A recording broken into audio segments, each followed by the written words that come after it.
minutos y doy la palabra a mi compañero Daniel Parra. Muchas gracias. Bien, muchas gracias, Natalia.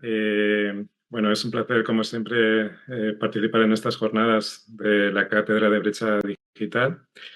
El tema de hoy no podía ser más provocativo, ¿no? El título de la sesión es si realmente es una opción la no conexión. Y para tratar este tema desde diferentes perspectivas, yo creo que muy ricas, por lo que me han podido anticipar de los contenidos, vamos a contar con Daniel Calderón de la Universidad Complutense de Madrid, con Manuel Hernández Pedreño de la Universidad de Murcia y para cerrar con Caterín Fagundes Vila de la Universidad de Barcelona. Tras estas presentaciones que nos van a hacer, la idea es que primero introduzcan sus temas y después podamos establecer un diálogo con ellas. Tras estas presentaciones, esta sesión de debate o mesa redonda, tendremos la ocasión de conocer también, de la mano de Natalia, los principales resultados de la cátedra a lo largo de este año. Y para los años anteriores, como siempre, se puede consultar la página web de la cátedra, que recomiendo hacer, porque contiene, bueno, ya un acumulado de actividades e informes muy rico, incluida también, por cierto, las sesiones grabadas de jornadas como estas celebradas en años anteriores con otras temáticas, por si al público le pudieran interesar también estas otras temáticas. Hay que agradecer el esfuerzo que se hace por parte de la cátedra para que estos encuentros sean accesibles. Y una de las partes de ese trabajo de la accesibilidad es considerar las diferentes formas que tienen de acceder a la información las personas que pueden estar asistiendo a este evento. Por ello, me voy a describir físicamente. Soy de las personas que están hablando aquí en pantalla. Llevo gafas, no tengo pelo ni arriba ni en la cara, o sea, no llevo barba tampoco, y estoy vestido de un color azul oscuro, casi negro. Así que muchas gracias por este trabajo que están haciendo de interpretación y también de producción de los subtítulos, con el fin de que más personas puedan participar y beneficiarse de esta intervención. Ahora sí, perdona, Daniel, ya el pueblo es tuyo. Buenos días. Muchas gracias por la invitación, en primer lugar. Bueno, en primer lugar, si queréis, también me voy a describir un poco, como ha comentado Daniel. Soy profesor de Sociología en la Universidad Complutense. Sobre todo he tratado temas sobre brecha digital entre la juventud en los últimos 10 años. Y bueno, físicamente, pues soy también calvo, no tengo mucho pelo. Antes fui rubio, pero bueno, en la actualidad ya no. Bueno, tengo barba y voy sin gafas ni nada. Voy de color prácticamente negro, azul marino. Bueno, debería haber aparecido esta ventana. Voy a poner la pantalla completa, pero decidme luego si no pasa correctamente. De acuerdo. Vale, bueno, ya tengo la pantalla compartida. Bien. Muy bien, está bueno, muy bien. Perfecto, muchas gracias. Bueno, voy a intentar no extenderme demasiado en la intervención. La idea, tratando la temática del ciclo de mesa sobre el tema de la diatriba entre conexión y desconexión, y la voluntariedad, ¿no? de la posibilidad de no conectarse a la red, ¿no? Como es algo que tenemos tan presente en nuestras vidas cotidianas, pues mi idea es un poco, voy a intentar trabajar a partir de las investigaciones que he realizado y de datos de diversas fuentes, tanto cualitativos como cuantitativos, pues algunas experiencias y problemáticas que aparecen dentro, particularmente de la juventud. Algunas de ellas podrían ser extensibles a otras capas de la sociedad, pero principalmente de la juventud, porque es lo que he trabajado más. Entonces, bueno, en primer lugar, como contextualización simplemente muy general, voy a pasar rápido, de todas maneras luego tendréis la presentación. Bueno, simplemente para presentar el contexto dentro del que pues, hoy en día se orientan las prácticas digitales. Bueno, en las últimas décadas, esto es algo que ya sabemos, ¿no? Se ha producido un acelerado proceso de digitalización. Y eso hace que bueno, las tecnologías están presentes cada vez en más aspectos de nuestra vida cotidiana, ya no solo en los hogares, sino en cada vez más aspectos de nuestra vida, desde la comunicación, el acceso a la información. Hoy en día incluso tener una cuenta bancaria casi depende de tener un dispositivo móvil o un smartphone, ese tipo de cuestiones. Dentro de este contexto, en los últimos 15 o 20 años, ya casi 20 años, la población joven tradicionalmente ha sido vinculada de manera muy distintiva con estas tecnologías. Esta es la típica metáfora que se extendía de los nativos digitales, ¿no? Que sabéis que es un concepto de Mark Prensky, de un artículo que publicó en el año 2001, el año 2000, o sea, hace casi 25 años, que hablaba pues eso, de esta afinidad intuitiva de las nuevas generaciones que en esa época estaban llegando entre la infancia y la adolescencia y que se habían socializado en un entorno digital frente a la población mayor, que lo denominaba inmigrantes digitales. Entonces, este es un discurso que atraviesa pues a muchas capas de la juventud y ya no tan juventud, porque digamos que los nativos digitales ya muchos tienen más de 40 años, según el modelo del propio Prensky. Y luego, por otro lado, la cuestión que me parece interesante es que dentro de la juventud aparece un discurso ambivalente que, por un lado, enfatiza esta distintividad o esta afinidad intuitiva para desenvolverse con las tecnologías, pero a la vez se suele enfatizar todos los riesgos que conlleva el uso de las tecnologías. Normalmente digamos que se engrandecen o se magnifican los riesgos cuando afectan a la población juvenil. Entonces estoy pensando en cuestiones como la ciberseguridad, la exposición de datos personales, la privacidad, también temáticas relacionadas con los usos abusivos, la adicción a la tecnología, ¿no? Ahora que ya es considerada como una forma de adicción, las formas de dependencia tecnológica. Bueno, son cuestiones que realmente afectan a toda la población que usa las tecnologías, pero que en el caso de la población joven o en la población infantil y adolescente se ha centrado distintivamente estos riesgos, lo cual es un poco contradictorio con entender que a la vez son capaces de manera intuitiva de desenvolverse con las tecnologías. Y eso es algo que afecta a sus prácticas y sobre todo a sus experiencias, porque sienten como esa ambivalencia en muchas situaciones. Y bueno, para presentar algunos datos me voy a centrar sobre todo en población entre 15 y 29 años, porque voy a usar bastantes datos desarrollados por el Centro Reina Sofía de la FAD Juventud, de distintas investigaciones. He intentado que sean lo más recientes posibles, pero bueno, algunos sí que tienen, todos son producidos después de la pandemia, pero algunos sí que tienen 2 o 3 años de antigüedad, otros son más recientes, son de este mismo año.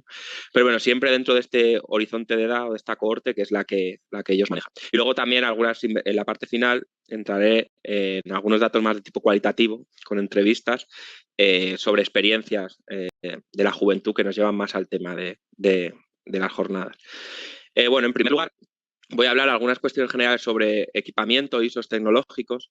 Bueno, como punto de partida, simplemente aquí hay algunos datos sobre la accesibilidad digital, es decir, a través de qué dispositivos las personas jóvenes acceden a Internet. Y bueno, lo que se muestra es una gran diversificación de dispositivos y de medios.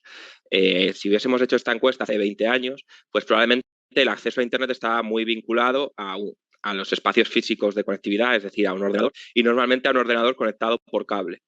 En la actualidad esto ya no es así, y entonces, mencionando algunas características que tiene esta accesibilidad que presentan los jóvenes, pues encontramos una diversificación de dispositivos, es decir, hay muchos dispositivos que usamos para acceder a Internet.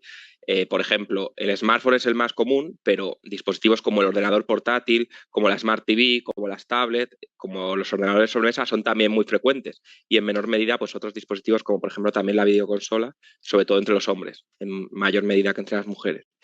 Luego, otra característica que me parece relevante destacar es la movilidad. Pues tradicionalmente, o en las últimas décadas, el acceso estaba vinculado con puntos físicos de conexión.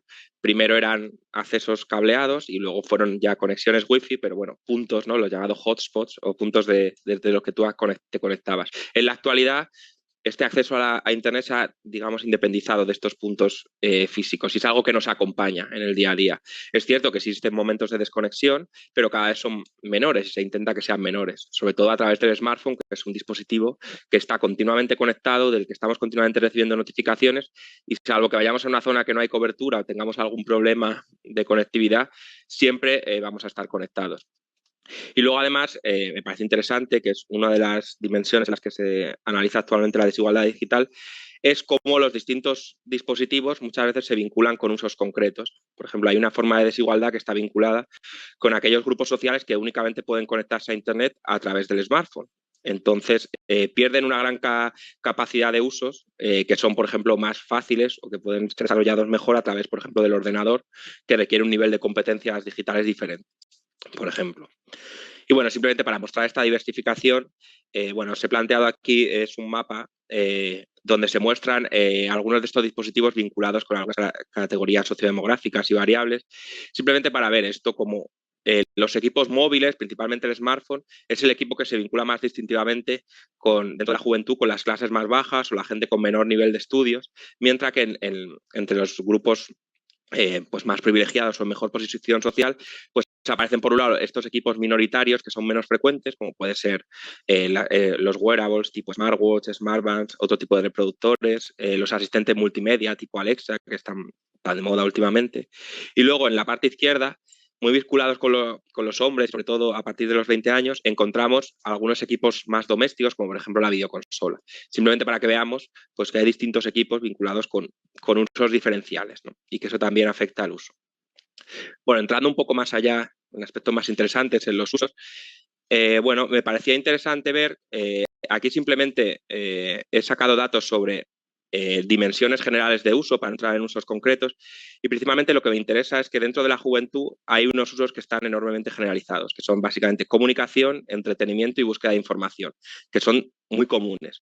Luego, en un segundo nivel, encontraríamos los vinculados con la actividad profesional o la formación, dependiendo de la situación de la persona. Y luego hay otros usos que son, dentro de la juventud, más minoritarios en comparación con otros grupos de edad, como por ejemplo, usos administrativos, banca online, y otro tipo de actividades más de tipo práctico. También algunos aspectos interesantes es ese promedio de 7 horas al día dedicadas al uso de la tecnología, que es algo que luego vamos a tener que ver de cara a realmente si es una opción estar desconectado del ámbito digital.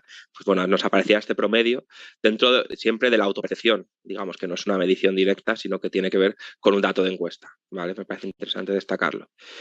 Bueno, algunas cuestiones sobre las competencias. Como decía, tradicionalmente se ha vinculado el uso de las tecnologías con la población juvenil. Y eso afecta también a la percepción que tienen los jóvenes sobre su nivel de competencia. Entonces, este es un gráfico donde se muestra qué nivel de competencias perciben tanto hombres y mujeres jóvenes en el uso de las tecnologías. Entonces, vemos como el 76% de los hombres y el 67% de las mujeres, entre 15 y 29 años, señalan que tienen un nivel elevado, alto o muy alto de competencias, que los he agrupado. Y en cambio, solo un 4%, o sea, una proporción muy minoritaria, señala que tiene un nivel bajo. Además, no solo existe este sobredimensionamiento de su nivel de competencias, porque luego cuando se han hecho estudios realmente de tareas que son capaces de realizar, esto no va a la par, no está a este nivel de competencias, sino que además ellos perciben una enorme brecha generacional con respecto a sus padres. Cuando se les pregunta con respecto a las generaciones mayores, si se consideran más o menos habilidosos, el 71% considera que tiene más habilidades del uso de las tecnologías que sus padres y el 56% que tiene más habilidades que sus profesores o empleadores.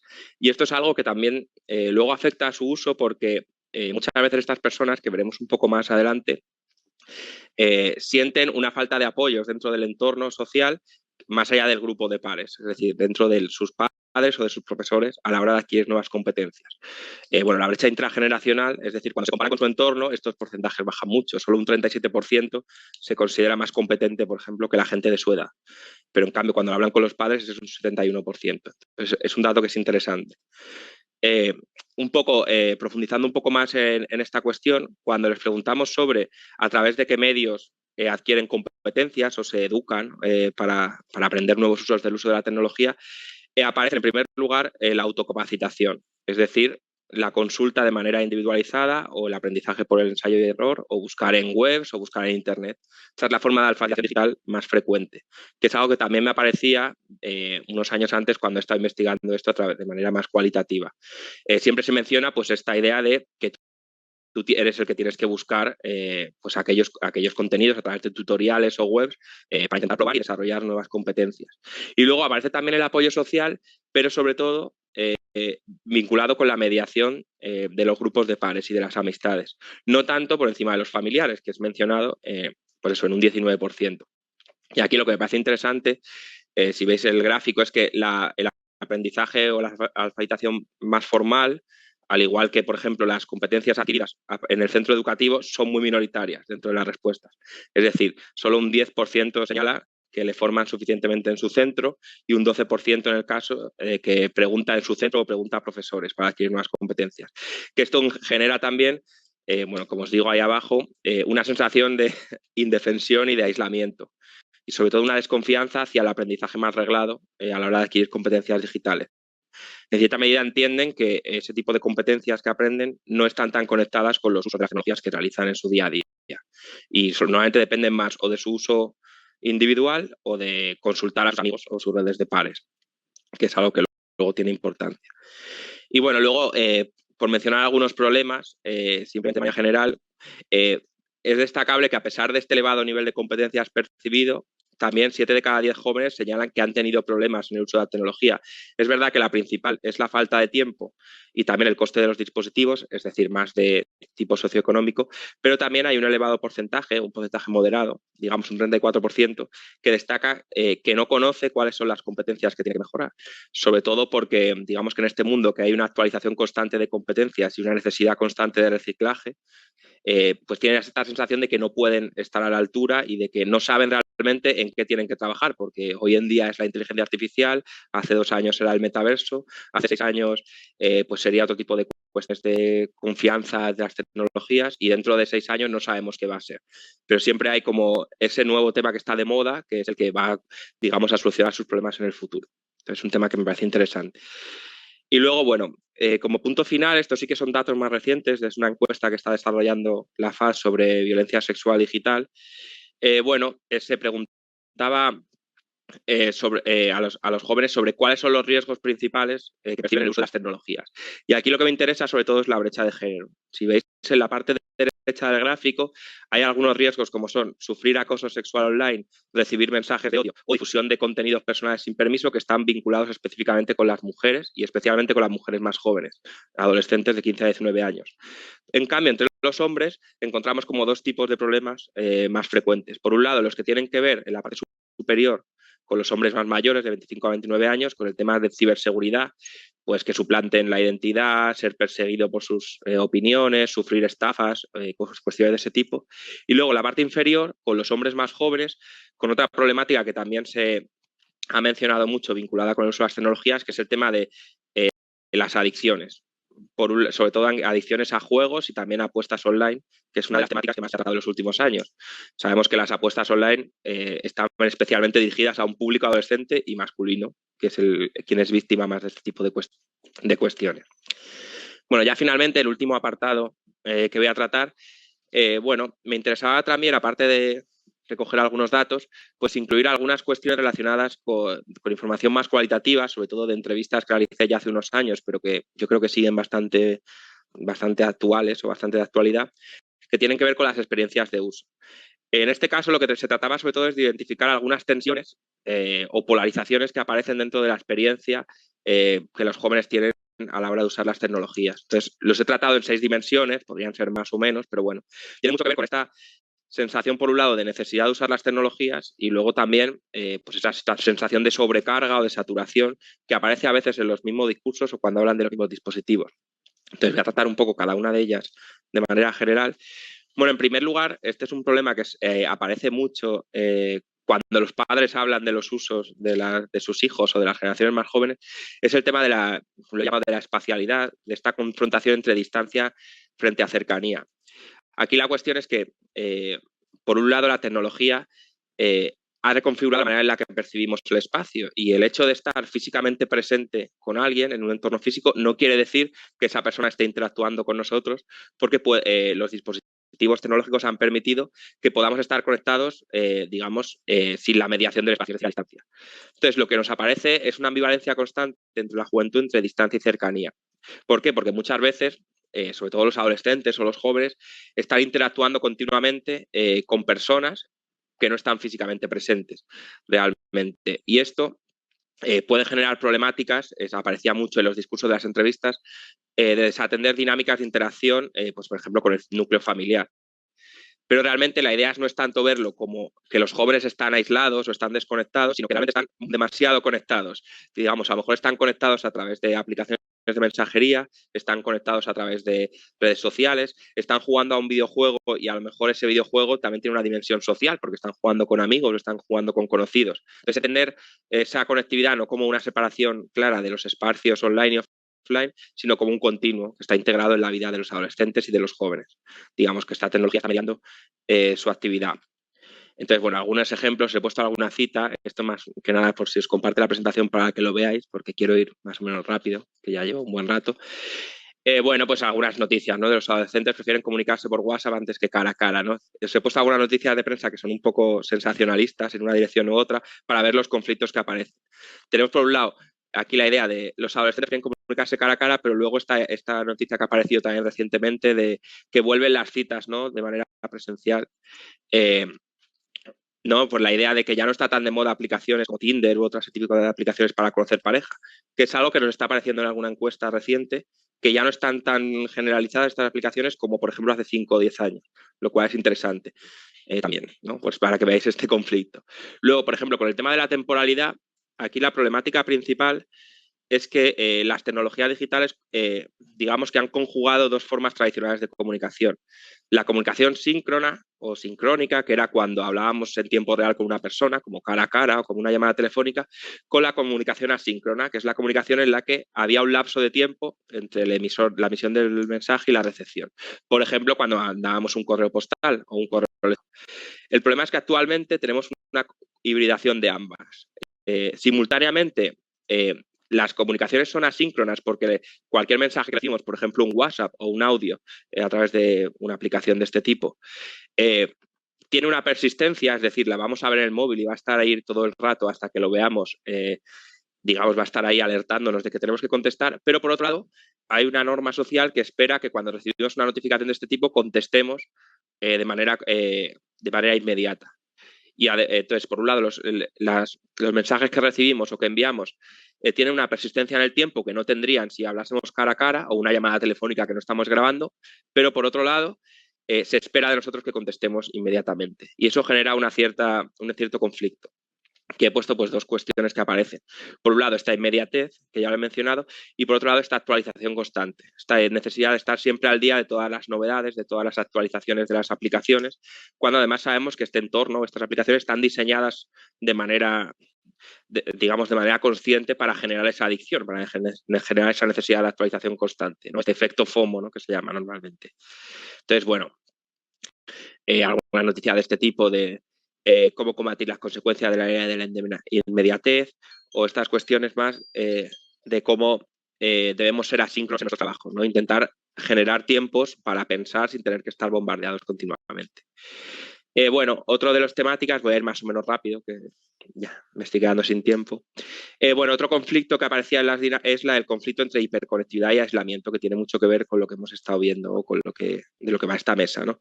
Por un lado, debido a esta actualización constante entre los adolescentes y los jóvenes aparece una saturación de conectividad que debe ser gestionada y debemos adquirir habilidades para gestionar este exceso de conectividad. Pero por otro lado, también aparece una necesidad de desconexión y la idea es cómo intentamos gestionar eso. Pues hay varias maneras y la idea es cómo trabajamos en dinámicas de apartarnos un poco de la tecnología. Pues puede ser silenciando notificaciones, distanciándonos físicamente de los dispositivos, pues dejo el móvil en un cajón, porque al final el móvil suele ser el dispositivo que genera más problemas. Pero bueno, siempre dentro de la cuestión de que normalmente la desconexión digital total no es una opción. Implica perder comunicación con el entorno social, formas ritualizadas de interacción social, a veces acceso a notificaciones, a novedades o al conocimiento, a veces renunciar a espacios de ocio dentro del círculo de pares. Entonces, a la propia, por ejemplo, gestión de notificaciones, cuando te dan una notificación, te dan un día para contestar y te lo envían a través de una carpeta electrónica, por ejemplo. Entonces, es un poco esa idea. Bueno, voy a ir rápido con el resto. El tema de la dependencia, lo que nos aparecía sobre todo en las entrevistas, era este conflicto entre la libertad, es decir, las oportunidades que generan las tecnologías, es decir, que amplían el horizonte de posibilidades, pero también una cierta sensación de dependencia tecnológica, de sentir de que necesito usar continuamente los dispositivos para estar conectado con mi entorno, que es algo que además pues se sobredimensionó con la pandemia y cuando desaparecieron formas de interacción presencial, pues al final todo dependía de esta mediación de los dispositivos. Entonces, bueno, es un poco esa idea. Luego, el tema de la competencia como quinta dimensión, ya solo me quedan dos. En este caso, me parecía muy interesante por un lado, el conflicto entre confianza e indefensión. ¿Por qué? Confianza porque, como hemos visto, entre los jóvenes hay una autopercepción muy elevada de su nivel de competencias digitales. que es algo que mencionan habitualmente en todas las encuestas que se realizan. Eso, el 70% prácticamente, un poco más los hombres que las mujeres, señalan que su nivel de competencias es elevado. Pero luego, por otro lado, aparece una cierta sensación de tensión y de abandono intergeneracional, que lo he llamado. Es decir, entienden que no pueden confiar ni en sus padres ni en sus profesores para adquirir las competencias que necesitan para desenvolverse en su entorno. Y yo creo que un poco de culpa de esto tiene esta retórica de los nativos digitales, de que les hemos cargado con la necesidad de ser hipercapaces y hipercompetentes en el entorno digital, ocultando los procesos de aprendizaje que son necesarios para adquirir competencias. Y esa sensación de tensión aparece ahí. Entonces, bueno, por ejemplo, aquí os he puesto algunos artículos, algunos son un poco antiguos, pero es para que veamos el conflicto entre, por un lado, quienes veían ahora los centennials, pero antes se hacía con los millennials, que es algo que trabajé mucho en mi tesis doctoral, como la salvación del mundo, como solo por el aprendizaje de competencias y por sus usos tecnológicos van a ser capaces de desenvolverse mejor en la sociedad actual. Y luego, por otro lado, los discursos que aparecen últimamente de pues si esta idea de si los nativos digitales son un mito, que bueno, que es algo que ya llevamos sabiendo desde hace 25 años, tampoco es que sea algo nuevo. Y bueno, luego finalmente, ya con esto acabo, el último conflicto es el que tiene que ver con la gestión de la presencia. Aquí lo que aparece es una ambivalencia entre la necesidad de exposición, que es lo que he llamado show del yo, que eso, bueno, tiene que ver con el concepto de extimidad, que es Paula Sibilia, que es una antropóloga argentina que lo ha tratado, es esta necesidad de estar expuesto ante otros en redes sociales sobre todo y de compartir nuestra vida en redes. Entonces es como si nuestra vida no estuviese suficientemente vivida si no la compartimos en un entorno público y si no recibimos algunos tipos de marcadores de éxito como pueden ser por ejemplo los likes o la viralidad o la repercusión en redes. Pero luego por otro lado hay otro tipo de exposición que tiene que ver con la exposición lo que se llama en ciberseguridad se llama identidad digital, que son todo el rastro y huellas de persistencia que queda de nuestro paso en la red y que puede generar problemas no solo de suplantación de identidad, sino en algunos grupos sociales, como por ejemplo las mujeres, una sobreexposición a temas de acoso sexual digital o violencia sexual digital, producción de contenido falso con inteligencia artificial, que es algo que se ha hecho mucho últimamente, ese tipo de cuestión. Y bueno, ya como conclusión, ya son estos últimos 5 puntos, perdón por extenderme un poco más. Lo he tratado más que como conclusiones, como implicaciones que creo que tiene pues este trabajo y puntos en los que trabajar. Bueno, el primero tiene que ver con ver cómo que se combinan los distintos espacios comunicacionales que están atravesados por las tecnologías, cómo la tecnología también está presente en espacios físicos de interacción, incluso con usos comunitarios o compartidos, pues cuando se hace un reel de TikTok entre un grupo, por ejemplo, de adolescentes, cuando se está viendo un contenido de manera común, no todo es un uso individual del dispositivo, ¿no? Luego, la segunda implicación tendría que ver con cómo trabajamos estas capacidades de filtrado de información, de cómo gestionamos qué notificaciones son relevantes y cuáles no, que yo creo que es una de las competencias más importantes para desenvolverse en la actualidad.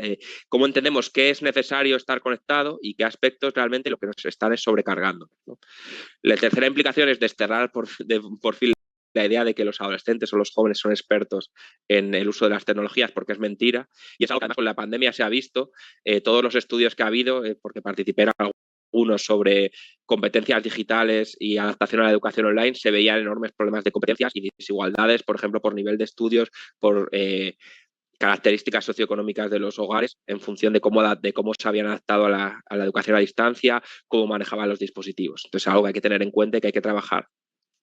Luego, trabajar en esta necesidad de exposición, de estar disponible para los demás, ver cómo las plataformas realmente nos están generando esta necesidad de tener que exponer nuestra vida ante los demás y de entender que los likes o como cuando difunden nuestro contenido en redes, como ver como una garantía de éxito y ver realmente si eso realmente es un éxito o eso realmente es tener éxito en ese ámbito particular y qué implicaciones tiene más allá del ámbito online.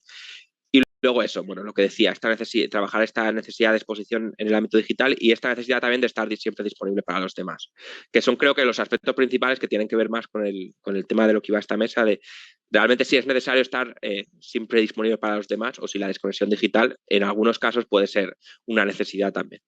Y nada, simplemente algunas referencias que os dejo ahí y muchas gracias. Con esto acabo, perdón por haberme extendido un poco y ya dejo de compartir. Ya estaría, muchas gracias. Mil gracias, Daniel, por esta presentación tan, a pesar de lo que señalas del tiempo, breve y sintética, tanto de datos de situación como de toda una serie de cosas que yo creo que personas que incluso no entramos en la categoría de jóvenes, estamos sintiendo y nos ayuda a entender muy bien qué nos ocurre cuando estamos participando en el mundo digital o cuando dejamos de participar en él. A continuación voy a dar paso, porque la idea es que las preguntas y la conversación la tengamos una vez hechas las tres presentaciones. Voy a dar paso, digo, a Manuel Hernández Pedreño, que va a presentar la intervención No conexión, inclusión sociolaboral, perdón, y generaciones no digitales. Manuel es profesor titular de Sociología en la Universidad de Murcia. Es autor de numerosas obras sobre desigualdad, exclusión y políticas sociales. Entre sus investigaciones destaca en aquellas que analizan la desigualdad y la exclusión social de colectivos vulnerables, inmigrantes, infancia, jóvenes, personas sin hogar, personas mayores, personas con discapacidad. Y bueno, está participando en diferentes proyectos, uno de ellos, por cierto, el de la encuesta que se ha facilitado al principio de esta conexión y que se invita a colaborar en ella. Y es también el director del Observatorio de la Exclusión Social de la Universidad de Murcia, ya desde el año 2005 hasta la actualidad. Observatorio que igualmente, como señalaba al principio, invito a conocer por lo señalaba al principio con respecto a la Cátedra de Brecha Digital, pero también en este caso invito a conocer por la acumulación de actividad en todo este tiempo. Así que, sin más preámbulos, damos paso a la intervención de Manuel. Si estás preparado, estamos listos. No me voy a describir, no hay que describirse físicamente. Soy semicalvo, ha cambiado a fondo oscuro. Tenemos detrás de mí la imagen corporativa nueva de la Universidad de Murcia y que nos sugiere que utilicemos fondos oscuros o fondos claros según la indumentaria que llevemos. En este caso, con camisa clara que llevo, camisa de ejecutivo blanca, lo suyo era tener un fondo negro y no como lo tenía antes, que era blanco. Y bueno, pues paso ya a contar un poco lo que Natalia en su día me sugirió. Y bueno, como pasa con los deportistas y con los músicos, unos como otros, ensayar o entrenar siempre se hace de cara a un partido, ¿no? O un concierto. Pues igual, cuando Natalia me impuso este título, porque fue ella, yo acepté el reto, me pareció un tema muy interesante que tratamos en Santiago. Y la verdad, el reto era también ver cómo se investiga y conectar un poco más con este dilema que sobre todo a los que somos inmigrantes digitales nos compete más, ¿no? El tema no es fácil de investigar y bueno, en la Universidad de Murcia tenemos este año la segunda edición de un máster en sociedad digital en el que colaboro en 2 asignaturas y la verdad es que me ha gustado el tema y lo voy a utilizar como herramienta para una de las asignaturas. Por tanto, si me disculpáis, pues va a tener mi intervención va a tener una parte pues, didáctica, pedagógica, enfocada que también pueda utilizar toda o parte de la clase para una clase asíncrona, ¿no? Como hablaba antes nuestro compañero. Bueno, estos son los contenidos que vamos a ver. Me lo voy a saltar para intentar ser ameno y adaptarme un poco a esos 15-20 minutos que nos habéis recomendado. Y bueno, la primera diapositiva podemos ver allí en el dibujito de arriba cómo la sociedad digital impregna todo a través de las nuevas tecnologías y sobre todo estaría por ahí por el centro el teletrabajo, ¿no? Este teletrabajo y esta conexión digital no es igual para todos. Desde el Observatorio de la Exclusión lo que investigamos recientemente y por eso tenemos el congreso el año que viene, en junio de 2025, sobre desigualdad y exclusión digital. Nos interesan estas líneas porque es verdad que el mundo avanza a nivel digital, lo global, lo online, pero no igual para todos, ¿no? Y no lo vivimos igual todos según hayan nacido. En eso es lo que voy a centrar mi exponencia y, bueno, empezar hablando de que hay colectivos que están en apagón digital, que no tienen recursos suficientes o que no tienen habilidades y, por tanto, no acceden por igual que los nativos digitales, de los que nos ha hablado Daniel Calderón, ¿no? Y al margen de eso, pues vamos a ver también al final el bienestar digital o el uso racional de las TIC para una desconexión voluntaria. Bueno, el teletrabajo. El teletrabajo impregna la vida de muchas personas a partir de la pandemia y tampoco por igual a todas las categorías sociales. o al menos ocupacionales. No pueden teletrabajar todos los sectores y a veces pues está limitada esa forma de teletrabajo. Es cierto que la pandemia de 2019 amplió y nos llevó, por ejemplo, ayer hablábamos también en una charla sobre cómo nos dividió la pandemia de 2019 a los profesorados en dos niveles, por dos tipos. Los que nos atrevimos a dar clase todos los días online y los que se limitaron a ofrecer un trabajo al alumnado y que entregase al final del curso, ¿no? Evidentemente, los que decidimos tirar para adelante seguimos aquí conectados y algunos de aquellos acaban de jubilar o están ya en proceso porque han decidido desconectarse, ¿no? Cierto apagón, pero por otras causas, ¿no? Bueno, a partir de esa conexión mayoritaria, a partir del teletrabajo de la pandemia, pues evidentemente hay que proteger a los trabajadores y defender sus derechos a la desconexión. Y ahí van apareciendo sucesivas normas donde lo que se intenta es protegerle de ese estrés o ansiedad que le puede generar la continua conexión, ¿no? En este sentido, voy a seguir haciendo apología de mi universidad, de Murcia, que es pequeñita, pero vamos a hacer ruido. Y bueno, pues el año pasado, en julio, nuestro coordinador de bienestar, de salud y bienestar, un servicio nuevo que tenemos en la universidad, pues nos recomendaba y nos decía cómo salir de la oficina y cómo desconectarnos a finales de julio hasta septiembre, ¿no? Y nos recomendaba que no cogiéramos ni usásemos ningún correo y que se trasladasen todos hasta septiembre, ¿no? Bueno, el fuera de la oficina ya sí va siendo cada vez más frecuente, pero sobre todo en administraciones públicas, sobre todo universitarias, ¿no? No en todos sitios por igual, ¿no? Bueno, esta diapositiva ya la ha contado en gran parte Daniel, sobre quiénes son los nativos, sobre Prensky, que fue el primero en hablar de ellos, sobre, bueno, queda poco por decirte, porque la ventaja de Daniel es que se centra en un colectivo, la mayoría utilizamos diferentes colectivos y nos falta siempre espacio y tiempo para hablar de todos, ¿no? Pero sí aportar algo que estos nativos digitales, la fecha, ¿no? Que nacieron después de los años 80 o 90, cuando ya ha nacido Internet, que nace en el 83 en Estados Unidos, o cuando nace Google en el 98, es decir, ya han nacido y se han socializado estos jóvenes que nacen a partir de los 80 o 90 con los dedos puestos en una herramienta digital, ¿no? Y con la capacidad de tener 3 pantallas a la vez delante, ¿no? La televisión, el ordenador, el móvil, y hacer las 3 cosas a la vez, ¿no? Y no despistarse, lo vivimos en clase, ¿eh? Llevan el móvil, la pantalla, y además te saben seguir la clase, y si les preguntas, no se han despistado, están contigo en clase, en el ordenador y chateando con alguien por el móvil. Creo que eso ya se va transmitiendo la genética y llegamos tarde a algunos, ¿no?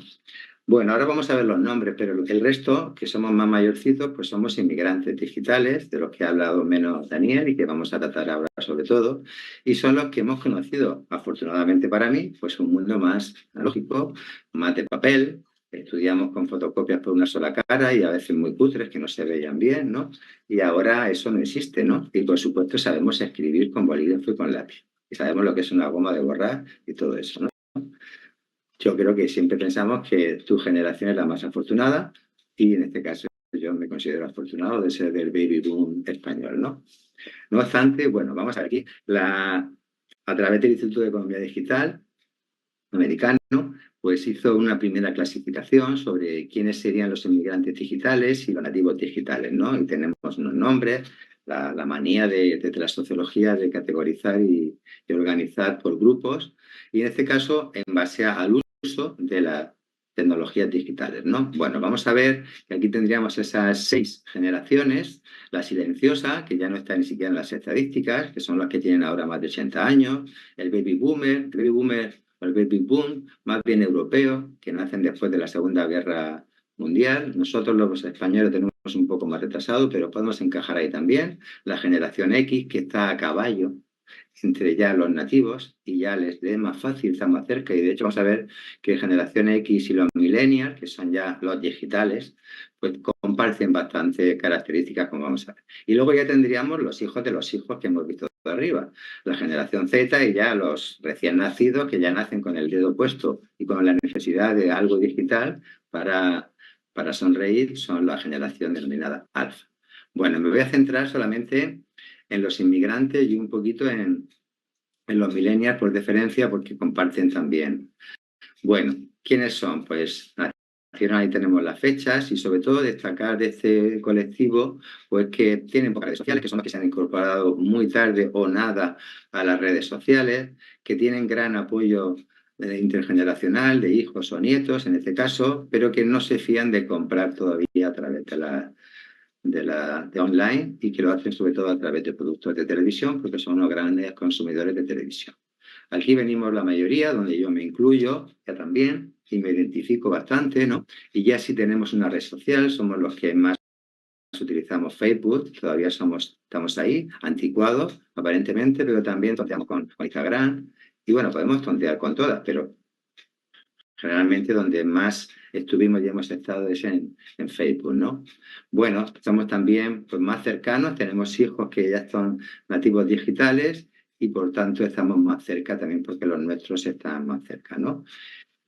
Y tenemos más capacidad de compra que otros más jóvenes, por tanto tenemos ventajas. Voy a avanzar, la generación X, la posterior a la nuestra, que es muy cerca ya de los nativos, que tienen entre 45 y rondan los 60, como veis los periodos se podrían criticar las fechas y vemos que no va a ser fácil analizarlos, pero sí están muy cerca de los millennials, ya los primeros nativos digitales que tenemos, ¿no? Los de las 3 pantallas a la vez. Bueno, todavía no me he referido a, pero evidentemente todos los anteriores preferimos las relaciones personales cara a cara, quedar en un bar, quedar en un sitio, todavía antes que las relaciones online. Nuestros amigos no son online, son presenciales, no son virtuales, ¿no? Y les vemos la cara y el olor, ¿no? Sobre todo yo digo, es que no sé cómo hueles, porque como no te tengo cerca, te puedo ver, de verdad que a veces las cámaras nos permiten hacernos una gran idea, pero nos falta el olor, ¿no?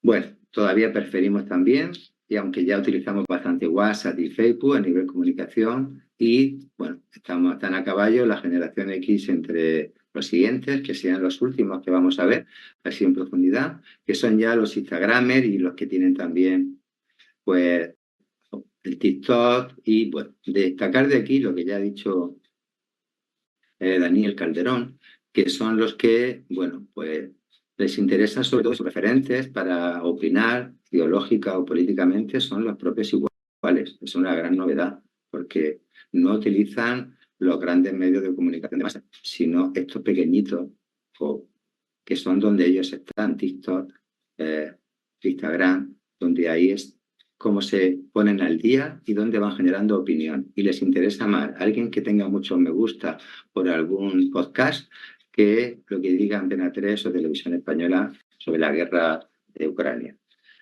Bueno, y ya pasamos a las posibilidades. Ya empezamos con la parte didáctica enfocada a un máster y enfocada también a ver cómo podemos ver este derecho a la desconexión o la no conexión y cómo nos perjudica y si las estadísticas que tenemos ahora mismo en España nos pueden ayudar a conocerlos o no. Tenemos suerte que tenemos una gran estadística, la encuesta sobre equipamientos y uso de la tecnología de la información y comunicación en los hogares, que se viene haciendo desde 2002, tenemos una gran serie muy larga para poder ver la evolución y lo fácil que va aumentando la inclusión digital de todos los colectivos. Y tenemos indicadores en este sentido, en esta gran encuesta que se hace periódicamente y que nos permite por todas esas variables estratificar, que es lo que necesitamos saber para ver quién se desconecta y quién no y cómo lo hace.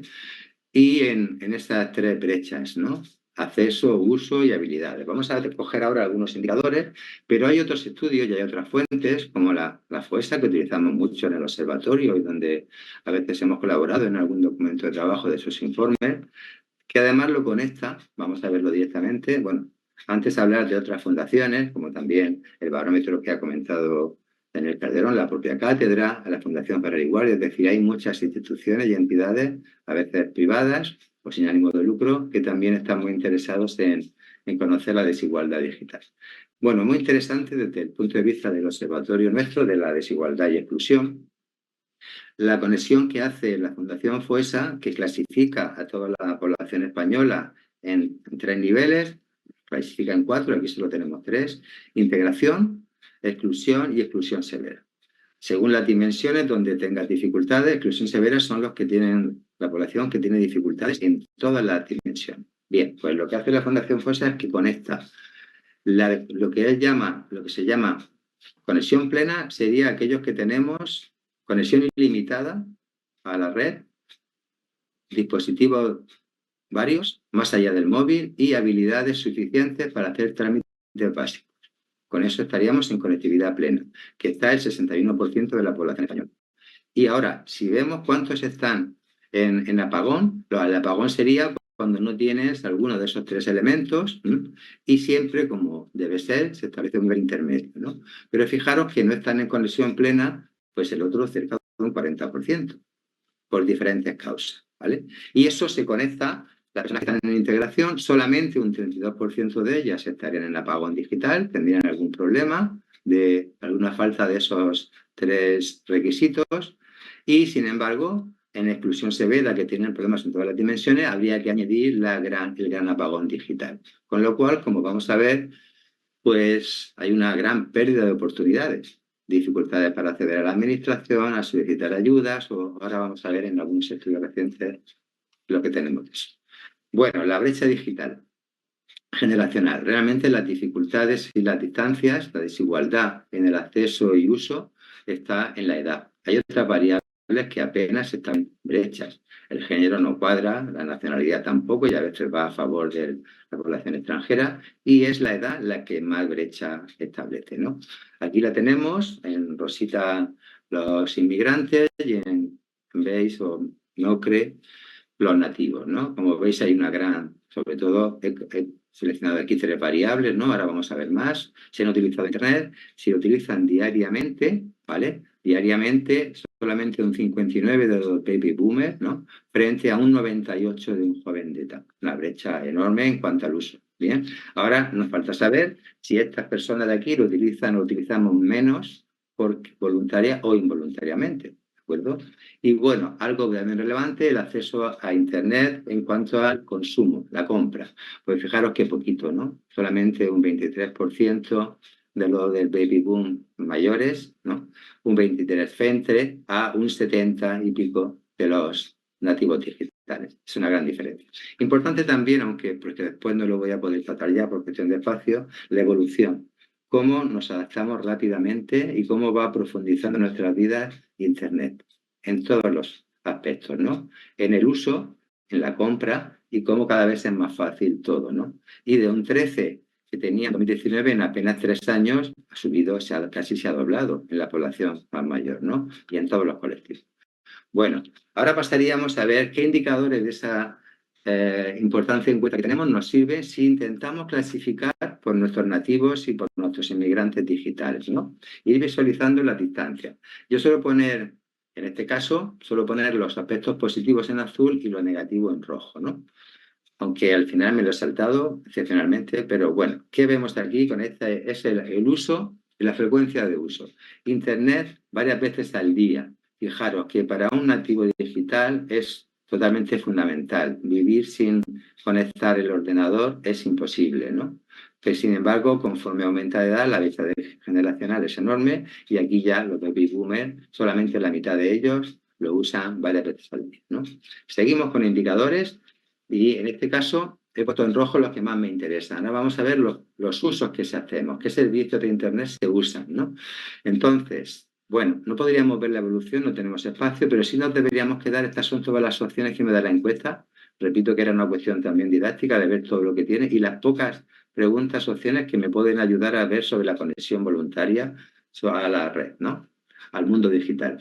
Bueno, enviar correos o recibir correos, el 50% de los mayores lo hacen, pero también hay una distancia. Casi todos los nativos lo practican, ¿vale? Seguimos viendo.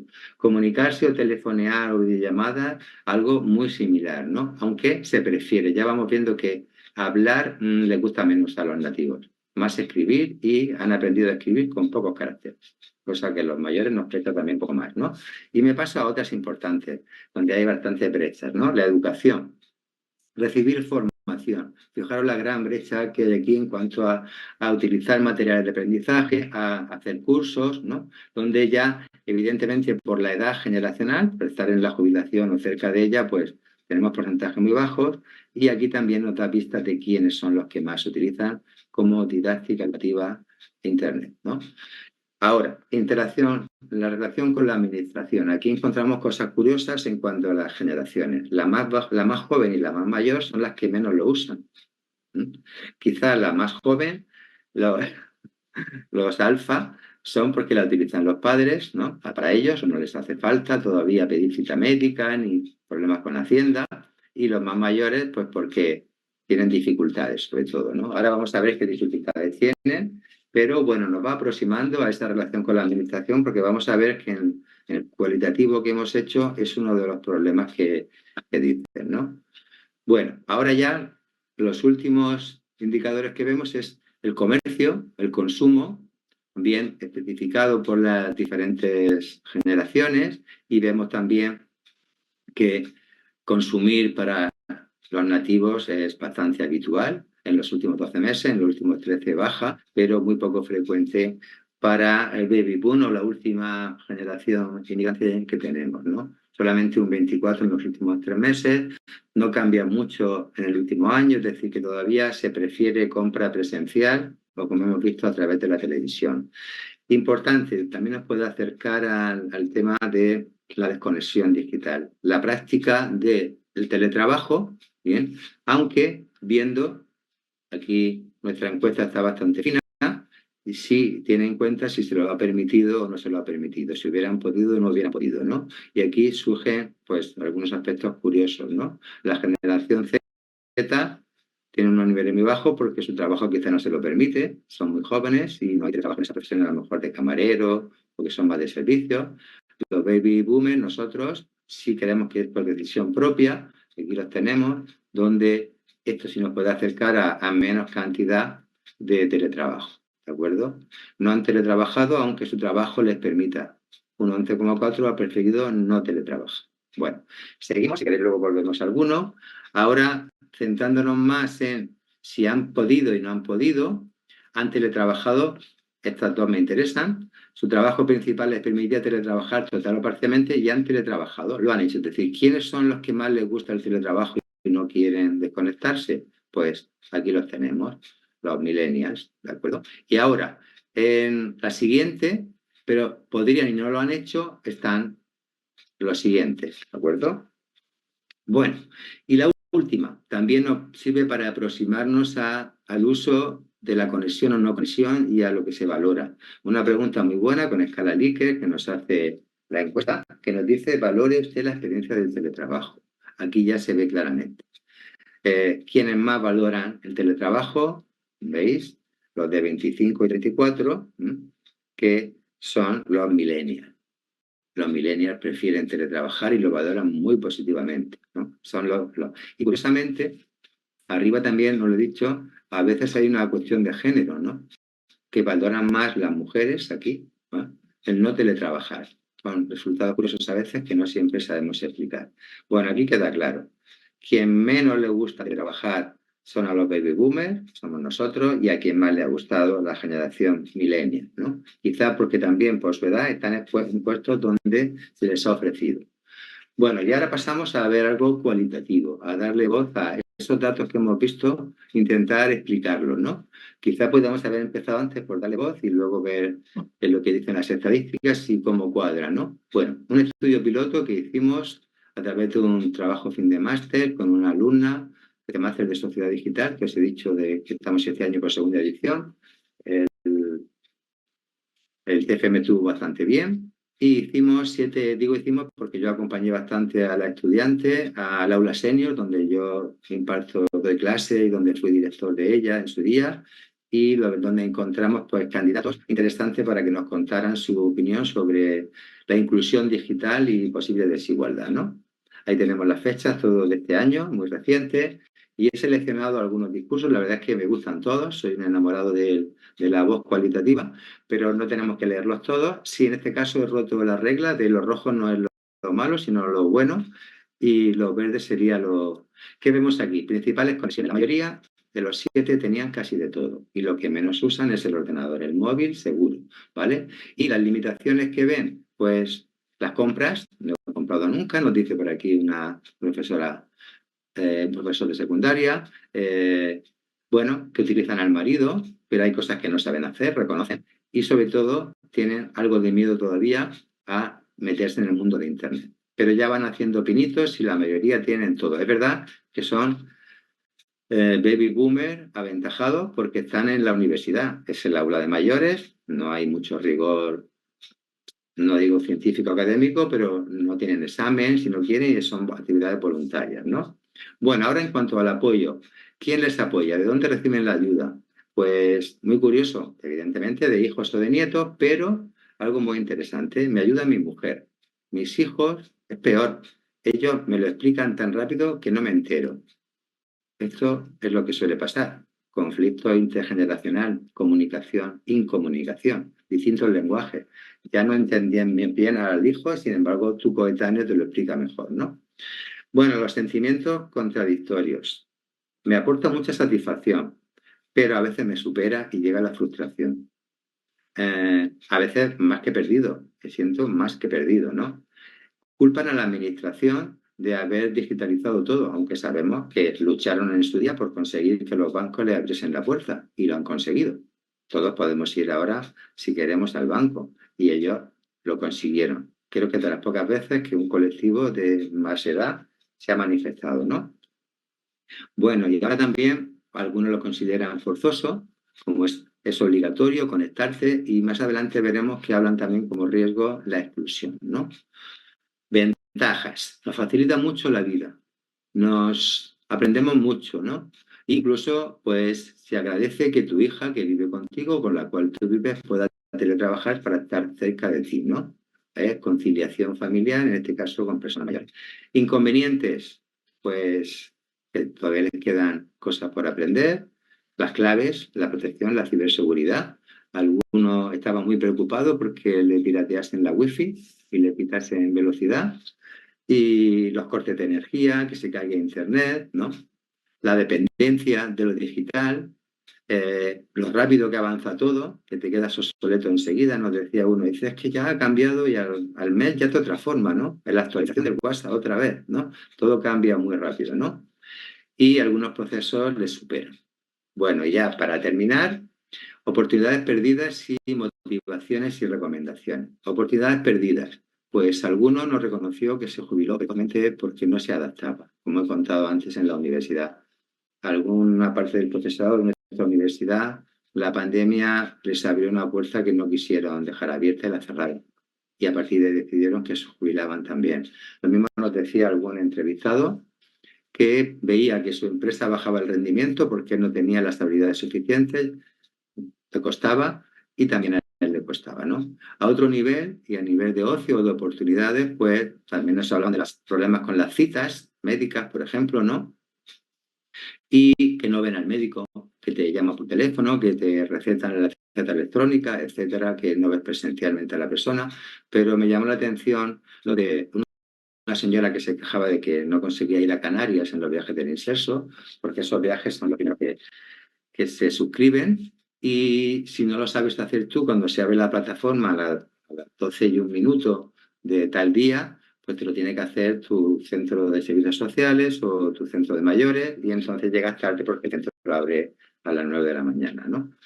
Bueno, y luego motivaciones y recomendaciones. Bueno, reconocen que les abre el mundo, que ven que están más actualizados, se sienten más integrados por un lado, ¿no?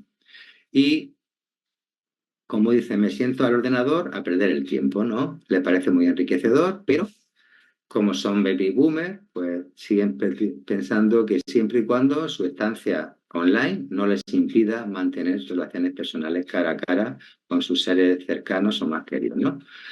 Y bueno, animan a todo el mundo y saben que algunos todavía no se han decidido por la banca online, que todavía falta, que a veces hace falta un esfuerzo económico, que no haya ayudas suficientes para comprar ordenador o un móvil de última generación, ¿no? Y bueno, y muy importante que reconocían varios de ellos que si no estás conectado te quedas fuera del sistema, te excluyes, ¿no? Bueno, ya para terminar, pues recomendar un poco la encuesta que os he puesto en el chat ahí, ¿no? Sobre el bienestar digital, ¿no? ¿Qué sería el bienestar digital? Pues ese equilibrio entre mi conexión diaria o yo decido la prioridad y mi satisfacción en diferentes ámbitos, ¿no? A nivel psicológico, a nivel físico, a nivel relacional, como ha dicho el señor, que no me impida relacionarme con mis seres queridos, que no sacrifique mi estancia. Y luego, bueno, conectado con lo que ha dicho el profesor Daniel Calderón, pues también el excesivo uso, el no bienestar, podría verse en el caso de los jóvenes en el tema de las redes sociales, ¿no? Y la comparación constante con esos perfiles que hay ahí, y el me gusta, el cuántos seguidores tienes, por ahí, eso genera estrés psicológico a algunos, ¿no? Ese mismo estrés psicológico lo tienen también los inmigrantes, pero más por las dificultades de acceso o la frustración, ¿de acuerdo? En algunos procesos. Bueno, en cualquier caso, por más que queramos, las generaciones que hemos puesto no son cerradas, no son estancas.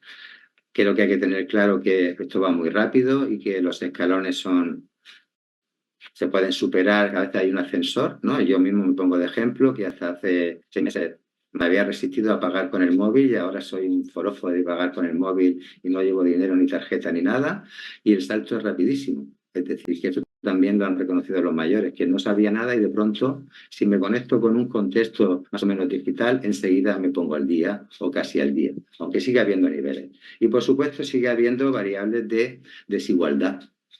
El nivel educativo. La edad está ahí siempre por el haber nacido, no lo mismo haber nacido que haber llegado a un mundo digital que te han impuesto y que tienes que adaptarte. Los que han nacido digitales no tienen ninguna dificultad, van por delante, ¿no? También nos decían hace poco, precisamente antes de llevar dinero o llevar cartera, es de ser mayor. Ahora tienes que llevar el móvil, punto, ¿no? Entonces nos vamos identificando, ¿no? Bueno, vamos hacia ese bienestar digital. Os animo a cumplimentar la encuesta que hemos puesto antes y si no la habéis visto la volvemos a poner, sobre todo porque las preguntas que nos hacen nos van a orientar sobre qué se está considerando en este estudio como bienestar. Es muy interesante el estudio porque utiliza muchísimas variables de clasificación sociodemográficas, económicas, para poder después certificar y clasificar sobre este bienestar, ¿no? Y quién lo utiliza más o menos, ¿no? Bueno, hasta aquí llego, creo que no me he pasado mucho, espero que no me riña Daniel y ha sido un placer estar con vosotros. Muchas gracias, Manuel. Estaba pensando en la paradoja de que nos estamos viendo hoy virtualmente y fuiste, después del confinamiento, de los primeros que me permitió tener un encuentro cara a cara, que es una de las cosas que se han comentado aquí. Bien, en esta intervención, como en la anterior, nos has hecho una presentación de datos de situación que es muy útil para ubicarnos a partir de encuestas y igualmente, como en la anterior, a partir de datos ya de entrevistas más cualitativos, también nos has conectado con las experiencias concretas de las personas, que yo creo que son, aunque estamos hablando de colectivos muy diferentes también, muchas veces experiencias compartidas por cada uno de nosotros, ¿no? Enseguida nos ubicamos en esos dilemas o situaciones que se van presentando. Tendremos ocasión de comentar todo esto al cerrar las 3 presentaciones. En la tercera presentación corre a cargo de Caterine Fagundes Vila y ella nos va a hablar de la conexión digital como derecho, implicaciones para la inclusión social y la equidad. Como veis, el tema de la equidad, la igualdad, también está siendo transversal en las intervenciones que están presentándose hoy, como corresponde a una cátedra que se preocupa por esto que se ha llamado brecha digital, casi de forma eufemística, pero en realidad que no es otra cosa que hablar de desigualdad y falta de equidad. Bien, pues Caterine es doctora en Pedagogía por la Universidad de Barcelona, especializada en métodos de investigación y diagnóstico en educación, con un postdoctorado en Política y Gestión de la Educación. Ha ocupado el cargo de vicerrectora de Investigación e Internacionalización y ha ideado y coordinado el curso de posgrado Lato Sensu en Medios y Tecnologías en Educación en Brasil. Actualmente es investigadora senior en la Fundación SPLAI en Barcelona y es profesora asociada en el Departamento de Métodos de Investigación y Diagnóstico en Educación de la Universidad de Barcelona. Caterine, estamos preparados para tu intervención. Te veo también lista con la presentación. Sí, genial, muchas gracias. Buenos días, soy Caterine Fagundes Vila, llevo el pelo recogido, gafas, una blusa negra. Y quiero decir que es un placer estar aquí y hablar sobre la conexión digital como derecho y sus implicaciones para la inclusión social y la equidad. Y así que empiezo contestando a la pregunta de esta jornada. ¿Es una opción la no conexión? La no conexión no es una opción viable en el mundo contemporáneo. ¿Y por qué hago esta afirmación? Porque el acceso a Internet ha pasado de ser una conveniencia tecnológica a una necesidad fundamental. Hoy no estar conectado significa no solo estar desconectado de los dispositivos, sino también estar excluida de los derechos básicos, servicios esenciales, oportunidades laborales y la capacidad de participar plenamente en la vida social, política y económica. Pues, una vez que la conexión digital es un facilitador clave para la inclusión social, la equidad y el ejercicio de la ciudadanía, hoy abordaré la importancia de reconocer la conectividad digital como un derecho fundamental, las implicaciones sociales y económicas de la brecha digital, como la falta de acceso a Internet y de competencias digitales, cómo esto puede perpetuar o incluso ampliar las desigualdades existentes. Pues, así que mi análisis se basa en un reciente estudio que todavía no ha sido publicado, pero está por venir, que he diseñado y llevado a cabo en y para el Observatorio de las Brechas Digitales de España de Fundación SPLAI, con una muestra representativa de 1.064 personas de una población de 11.587 sujetos que viven en España. Cabe decir que la muestra tiene un 99% de confianza y un 4% de margen de error, lo que representa alto índice de confiabilidad en las inferencias realizadas. Pues el propósito de este estudio ha sido analizar el impacto de la conectividad y las competencias digitales en la inclusión social de colectivos en situación de vulnerabilidad social. Y los modelos predictivos desarrollados en este estudio titulado Conecta España, competencias digitales, conectividad y políticas para una inclusión digital integral, sugieren que la educación y la calidad de la conectividad son factores determinantes para mejorar las competencias digitales en colectivos vulnerables y que estas competencias son un predictor significativo de la integración social. Pues estos hallazgos subrayan la necesidad de fortalecer las habilidades digitales como un medio para promover la inclusión social y económica. Es decir, hemos encontrado que mayor nivel educativo y mejor conectividad se asocian a competencias digitales significativamente más altas. Así que la educación y la calidad de la conectividad son determinantes clave para mejorar las competencias digitales, explicando un 26% de la variabilidad observada. Pues estos resultados nos llevan a pensar sobre si la conexión digital es un derecho o si es un privilegio. Entonces, para empezar, debemos reflexionar sobre el significado de la conectividad como un derecho. En ese sentido, ¿por qué afirmamos que el acceso a Internet debería considerarse un derecho fundamental? La conexión digital permite a las personas acceder a una gama casi limitada de recursos, como la educación, el empleo, el servicio de salud, la información gubernamental y redes de apoyo. Pues una vez que vivimos en un mundo donde muchas de nuestras interacciones y gestiones cotidianas requieren una conexión a Internet, desde hacer compra en línea hasta participar en reuniones virtuales, estar desconectado significa estar excluido de estos beneficios, esto es claro. Entonces, al tratar de un derecho, la conexión digital debería ser universal, accesible y accesible.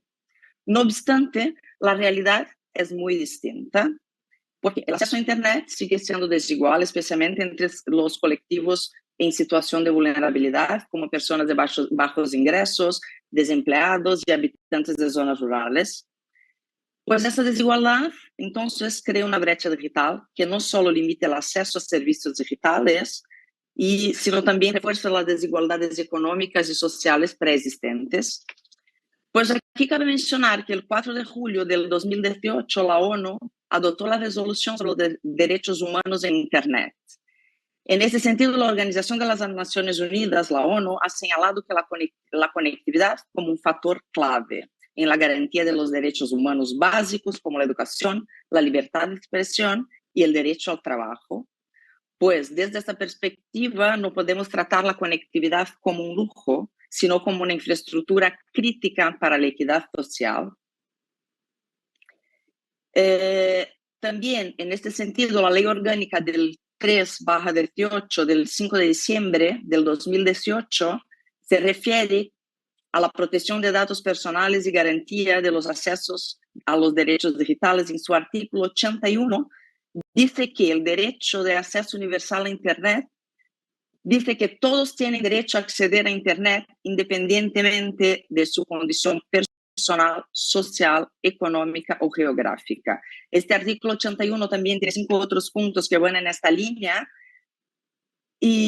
pero cabe decir que esto es del 2018 y estamos en el 2024, se han pasado 6 años y seguimos en la lucha, así que es crucial que se fortalezcan las políticas públicas y de implementación más concretas y específicas para garantizar que el derecho de acceso a Internet sea una realidad efectiva para todos los ciudadanos. Y con el objetivo de ofrecer información sobre esta realidad, vamos al referido estudio Connect España, que he mencionado anteriormente, que dice que a pesar de que el 87,9% de los encuestados acceden a Internet diariamente, aún no existe un segmento significativo de la población que carece de acceso regular o adecuado. O sea, el 11% no tiene un acceso regular o adecuado a conexión. Este resultado plantea la siguiente pregunta: ¿cómo garantizamos que la actividad digital sea realmente universal? La brecha digital no es solo una cuestión de acceso a Internet, aunque ese es el factor más importante. Hay otras dimensiones claves que debemos tener en cuenta: la calidad de la conexión, el tipo de dispositivos utilizados para conectarse y las competencias digitales necesarias para navegar en el entorno de manera eficaz.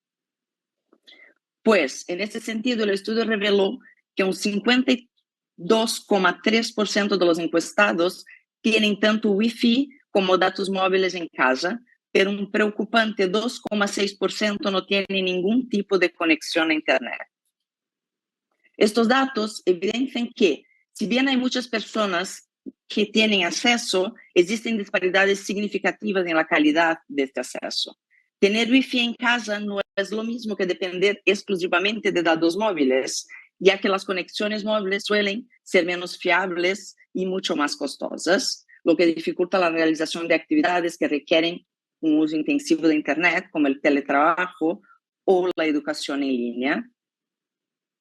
Y si nos vamos a distinguir entre los municipios urbanos y rurales, encontramos que en los municipios rurales, aquí la mayoría, el 54,5% tienen tanto Wi-Fi como datos móviles, mientras que el 36,4% solo tiene Wi-Fi y un 9,1% cuenta solo con datos móviles.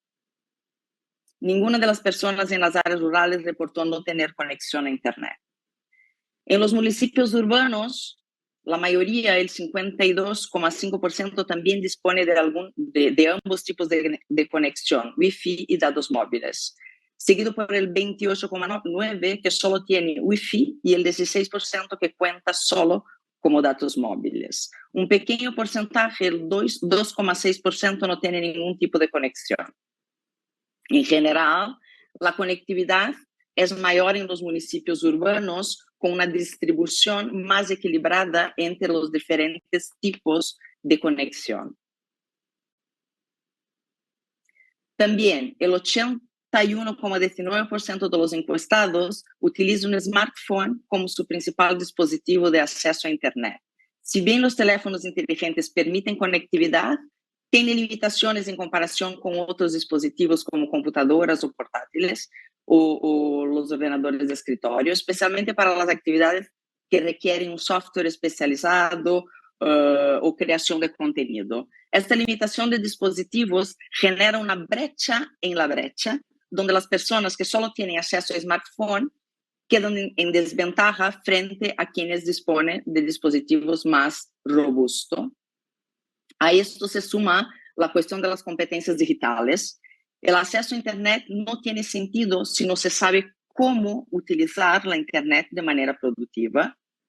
Entonces, en el mencionado estudio, el nivel educativo y la calidad de la conectividad fueron factores claves en la mejora de las competencias digitales, explicando el 26, como he dicho antes, de la variabilidad en las habilidades digitales observadas. Siguiendo,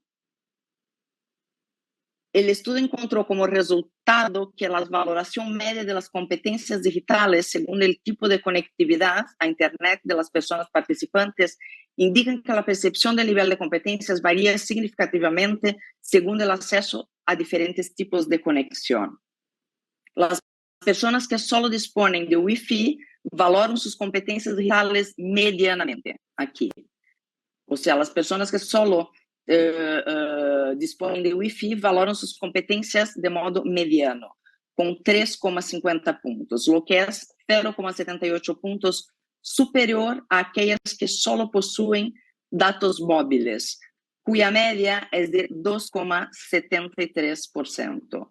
Asimismo, las personas con Wi-Fi también reportan sentirse más competentes digitalmente que aquellas sin ningún tipo de conexión, con una diferencia significativa de 0,82 puntos.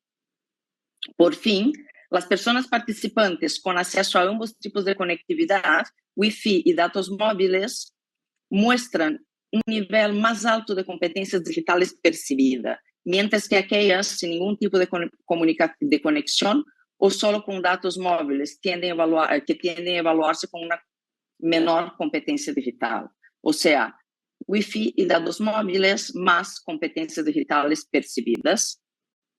Sobre el impacto de la necesidad en la motivación, podemos afirmar que en base a estos resultados, que las personas con acceso a ambos tipos de conectividad son más propensas a estar motivadas para capacitarse digitalmente, lo que sugiere que una conectividad más amplia facilite el acceso a una mayor variedad de cursos y recursos educativos. Es evidente que para cerrar la brecha digital no basta con asegurar el acceso a Internet. Es imprescindible abordar la calidad del acceso, el tipo de dispositivos y la capacitación necesaria para que las personas puedan utilizar la tecnología de manera efectiva.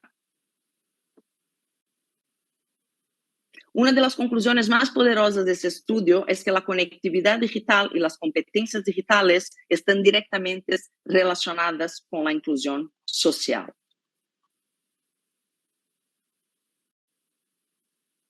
Pues aquí dice, un 73,2% de los encuestados considera que mejorar sus competencias digitales está vinculado a una mejor integración social. O sea, cuanto más competencias, mejores las competencias digitales, más integrados socialmente dicen estar los encuestados. Estos datos subraya que quienes tienen más competencias también tienen más probabilidades de participar en actividades sociales, educativas y laborales, lo que mejora su calidad de vida y aumenta las oportunidades de desarrollo.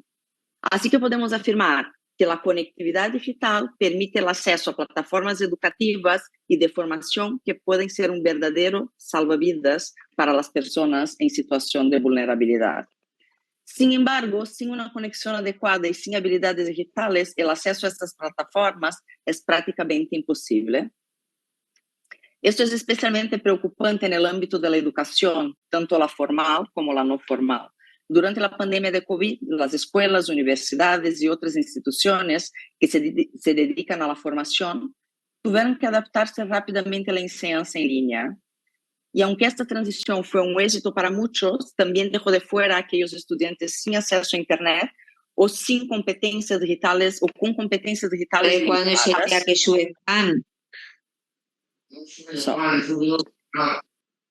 Perdona. O sea, la exclusión digital se traduce... Alguien había abierto el micrófono, a ver si ya no pasa más. Vale. Vale, pues, o sea, la exclusión digital se traducirá, si no se supera esto, la exclusión digital se traducirá en exclusión educativa, económica y social. También es fundamental abordar aquí la conexión digital y la equidad laboral como siendo un vínculo fundamental. El impacto de la conectividad digital en la inclusión laboral es igualmente significativo. O sea, el estudio mostró que un 50,2% de los encuestados utiliza Internet para mejorar la empleabilidad, ya sea buscando empleo o participando de cursos de formación. En un mercado laboral cada vez más digitalizado, por supuesto, las personas que carecen de conexión a Internet o de competencias necesarias para utilizarla quedan en clara desventaja, y aquí es donde se manifiestan algunas de las más profundas desigualdades. Aquellos con mayores competencias digitales tienen mejores perspectivas de empleo y mejores oportunidades de mejorar su situación económica. En contraste, quienes no están conectados o no tienen habilidades digitales enfrentan mayores dificultades para encontrar empleo o incluso para mantenerse en los trabajos que ya tienen.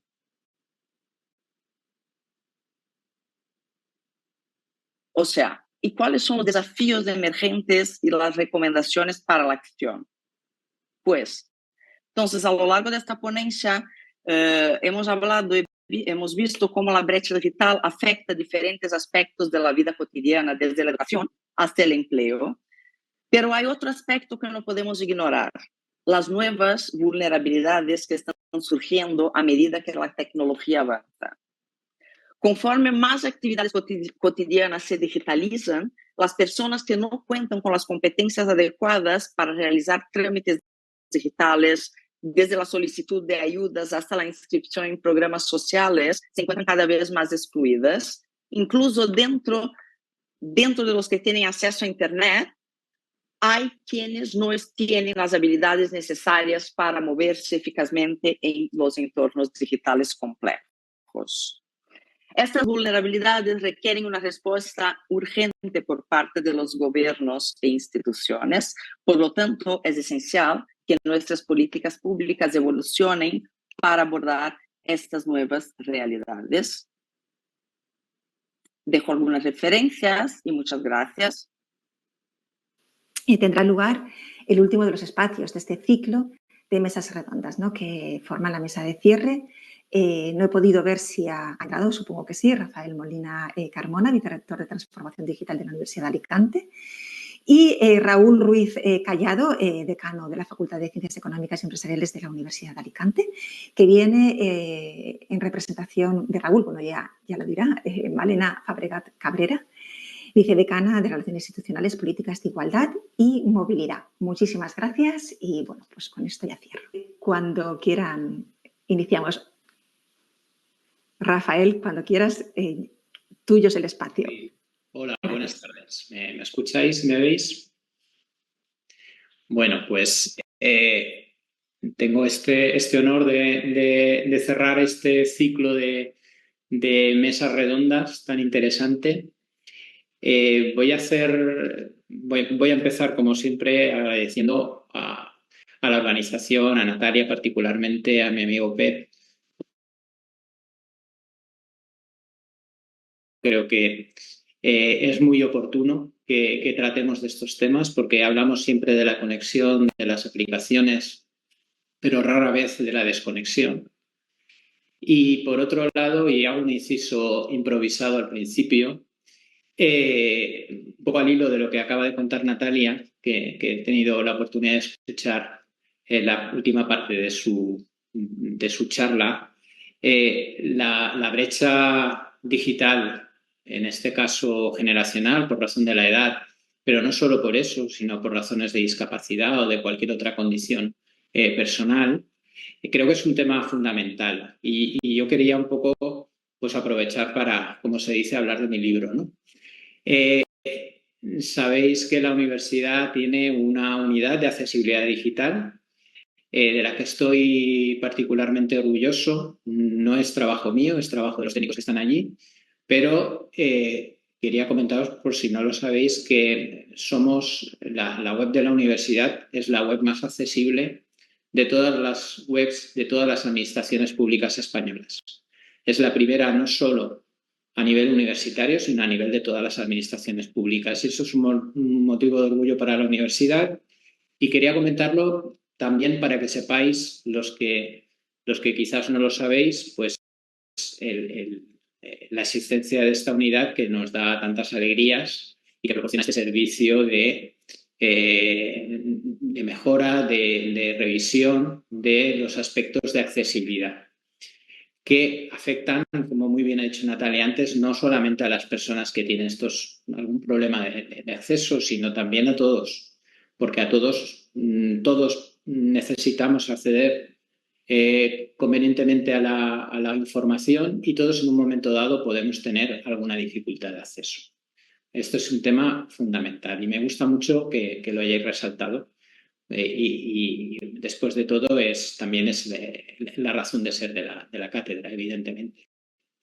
Y centrándonos un poco en el tema del que se ha tratado sobre todo en este ciclo de mesas redondas, pues quería comentaros sin hacer un speech demasiado largo y sin pretender sentar cátedra en absoluto, pero sí daros mi posición o mi opinión sobre el tema de la conexión, la desconexión y la no conexión digital, que es el título general de este ciclo de mesas redondas. Es indudable y estaréis de acuerdo conmigo con que la tecnología ha transformado de manera radical pues, nuestra forma de comunicarnos, de trabajar, de relacionarnos, y esta conexión que establecemos a través de los medios digitales nos brinda pues, unas oportunidades de acceso a cantidad inmensa de información, nos permite estar en contacto con personas de todo el mundo, facilita la realización de tareas colaborativas, etc. Sin embargo, en esta misma conexión se pueden generar una serie de problemas, como es la sobrecarga de información, la adicción a las pantallas, la invasión de la privacidad, la dificultad para desconectar. De todo esto habéis estado hablando seguro en este ciclo. Yo creo que muy acertadamente lo habéis denominado conexión, desconexión y no conexión, porque son conceptos muy relacionados, pero no exactamente iguales. Parece claro que la no conexión, pues hoy en día no es una opción. En el contexto de esta cátedra de brecha digital nacional, la no conexión pues tendría como consecuencia el incremento precisamente de esa brecha digital contra la que queremos luchar. Por otro lado, y siendo yo tecnólogo, aparte de responsable de transformación digital de la Universidad de Alicante, soy ingeniero informático. Pues seguramente esperáis que vaya a hablar de conexión digital, de las ventajas que supone, de las herramientas de las que disponemos o que desarrolla la propia Universidad de Alicante para que nos podamos conectar, para que podamos colaborar o comunicarnos en cualquier momento y en cualquier lugar. Bueno, pues no sé si os decepciono, pero prefiero no hablar de conexión, sino de desconexión. Porque evidentemente, aparte de informático, soy persona y soy responsable de buena parte del ecosistema tecnológico que disfrutamos en esta universidad y que a veces, pues irremediablemente, también sufrimos. Creo que los que nos dedicamos a buscar estas soluciones tecnológicas muchas veces no pensamos en cómo algunas de estas soluciones terminan invadiendo nuestra vida de una forma continua. Porque la realidad es que hay que desconectar, pero no solamente hay que desconectar, también hay que saber cómo desconectar. Como bien sabéis, la desconexión digital se refiere a la práctica de limitar voluntariamente el uso de dispositivos digitales y tecnologías de la información fuera del horario laboral o en momentos de descanso. Este acto, que es consciente, busca restablecer pues, este equilibrio entre la vida digital y la vida analógica o la vida personal, promoviendo pues, la desconexión no solo digital, sino también mental y emocional de las demandas constantes de la tecnología. El hecho de desconectar pues, tiene beneficios, indudablemente, para la salud mental, para evitar cierto estrés, para evitar cierta fatiga mental. A causa de esta sobreestimulación digital en nuestras relaciones sociales, vemos un problema muy claramente en nuestros jóvenes y la realidad es que terminamos reproduciéndolo inconscientemente nosotros también. En la propia productividad como trabajadores, porque deberíamos descansar. ¿Para qué? Para concentrarnos luego mejor. O en la creatividad. Desconectar significa también liberar la mente y, por lo tanto, mejorar la creatividad no solo en el trabajo, sino en nuestra vida general y también en el bienestar físico cuando cambiamos estas pantallas por el ejercicio, por el descanso o cualquier otra actividad que queramos. Como todo en esta vida, pues también tenemos los peligros. Si desconectar nos supone ser excluidos de determinados grupos sociales o nos impide el acceso a servicios esenciales o oportunidades laborales, pues flaco favor nos estamos haciendo. Entonces, la desconexión, para mí, está basada en 3 patas. La primera es la proactiva como elección personal, que es la desconexión propiciada por el propio empleador, la desconexión propiciada por el propio empleador sería la segunda pata, y la tercera de las patas sería el uso de la tecnología como facilitador de esta desconexión. Aunque parezca paradójico el hecho de que utilizamos la tecnología para desconectar. Brevemente desarrollo estos argumentos. Primero hablemos de desconexión proactiva. Para ello os hago una reflexión previa. Muchas veces la desconexión se realiza de forma reactiva, es decir, como respuesta a una sensación de agotamiento o de sobrecarga digital. Ante esta situación de estrés o de ansiedad que provoca el uso excesivo de los dispositivos, reaccionamos de manera reactiva apagándolos. Es una reacción natural, necesaria en ese momento, pero quizás deberíamos pensar si podemos ser más proactivos a la hora de desconectar. Es decir, quizás podamos tratar de planificar de manera consciente los periodos de desconexión o de limitación incluso frente a esa desconexión total. Esto nos llevará a rutinas y hábitos saludables y a prevenir ese agotamiento, no llegar hasta el límite para hacer la desconexión, sino que planificarla de forma previa. ¿Qué pautas podemos seguir?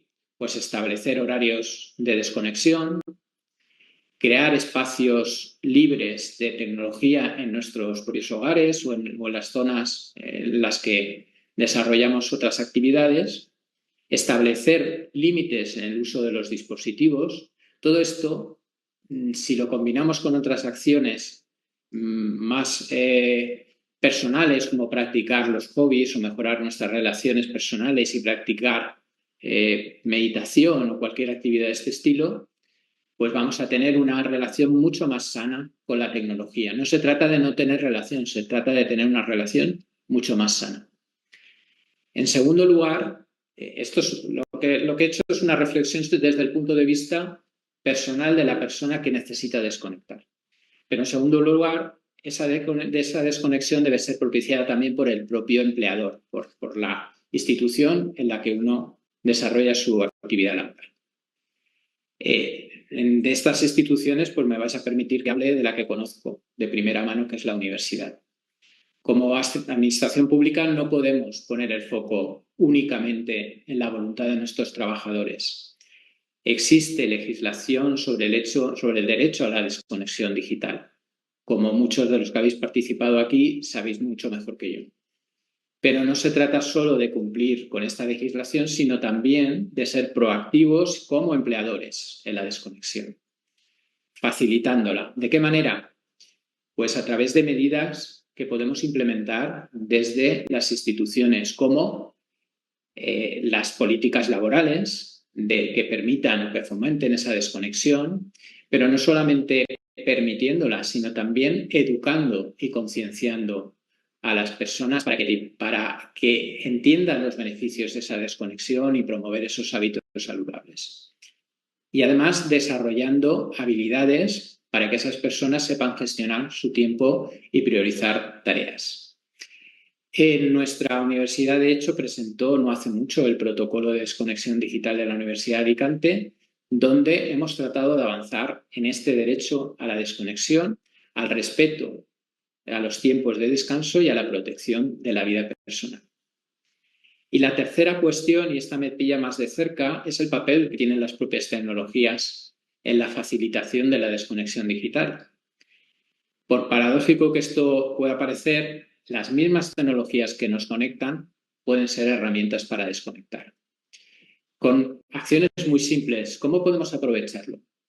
Pues seguro que conocéis aplicaciones, sobre todo el teléfono móvil, que es una herramienta que hay que saber utilizar muy bien, aplicaciones que favorecen el bienestar digital, que integran limitaciones de tiempo, que permiten programar modos de no molestar, de silenciar las notificaciones o las llamadas, incluso filtros de luz azul que no se utilizan en sí para desconexión, pero sí que nos ayudan a reducir la fatiga ocular y a mejorar la calidad del sueño.